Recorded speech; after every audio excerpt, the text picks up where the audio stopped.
So this is the clavicle. Clavicle is a long bone. In Ayurveda it is called as a akshakasthi. Type of the bone according to Ayurveda it is called as a nalakasthi, and according to modern it is called as a long bone. So first we will see the site determination of the clavicle. We have to identify medial end and the lateral end. Medial end is quadrangular. So this is the medial end, and lateral end is flat from above downwards. So this will be the lateral end and this will be the medial end of the clavicle. Then we will see shaft. Shaft is slightly curved and it is divided into medial 2/3 and lateral 1/3. So medial 2/3 of the shaft is concave forward and lateral 1/3 of the shaft is convex forward. Then on the inferior surface there is a longitudinal groove. So this is the longitudinal groove in its middle 1/3 part. So we can identify the inferior surface from the longitudinal groove. So this is the bone of the left side of the body.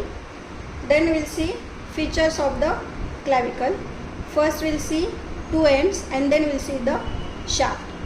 So it has two ends, medial end and lateral end.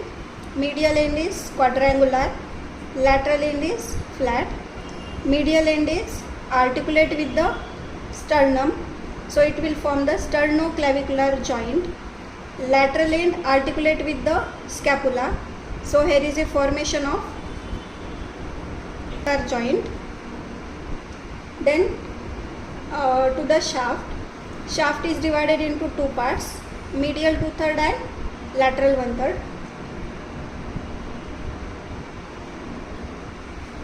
So lateral 1/3. So we'll see the features of the shaft. Shaft is divided into two parts, medial 2/3 and lateral 1/3. First we'll see the features of medial 2/3 of the shaft. Medial 2/3 of the shaft is rounded, so it will form four surfaces: anterior surface, posterior surface, superior surface and inferior surface. So anterior surface is convex forward, so this will be the anterior surface of medial 2/3 of the shaft. It is convex forward. Posterior surface is smooth, so this is the posterior surface of the medial 2/3, it is smooth. Then superior surface. Superior surface is rough in its medial part, so here will be the rough impression. Then inferior surface. Inferior surface has longitudinal groove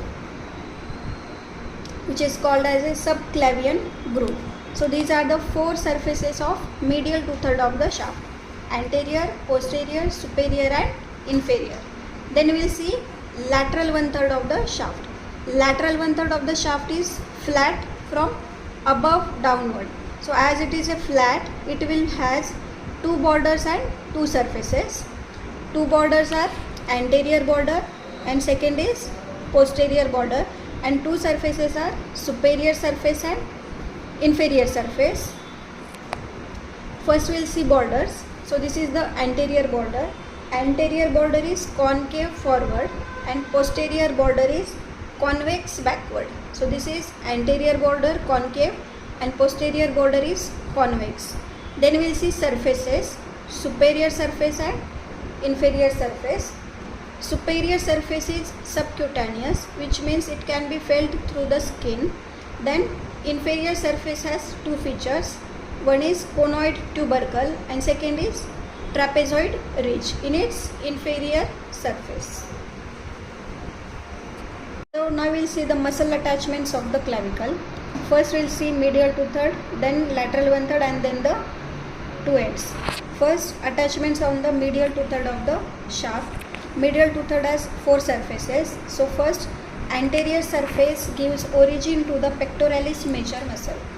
Then superior surface. Rough part on the superior surface gives origin to the sternocleidomastoid muscle. Then posterior surface gives origin to the sternohyoid muscle. Then on the inferior surface there is a subclavian groove which gives insertion to the subclavius muscle. So these are the attachments on the medial 2/3 of the shaft. Then we will see attachment on the lateral one third. Lateral one third has two borders and two surfaces. So first, anterior border gives origin to the deltoid. Then posterior border provides insertion to the trapezius muscle. So anteriorly origin of deltoid, posteriorly insertion of trapezius. Superior surface is subcutaneous, so here will be the no muscle attachment. Then on the lower surface there is a coracoclavicular ligament attached to the conoid tubercle and trapezoid ridge. Then we will see the ligaments on the two ends of the femur. First we will ligament to the two ends of the clavicle, medial end and lateral end. Medial end is attached to the sternum. So here is a formation of sternoclavicular joint. So for the sternoclavicular joint there is a fibrous capsule on the medial end. Then posterior-superiorly there is a articular disc. So posterior-superiorly articular disc, and on the superior side there is a interclavicular ligament which will join the two clavicles superiorly. So interclavicular ligament on the superior side. Then we will see attachment on the lateral end of the clavicle. So lateral end is attached to the scapula. So here is a formation of acromioclavicular joint, and that will help in the formation of shoulder joint. So here is a formation of capsular ligament of the shoulder joint.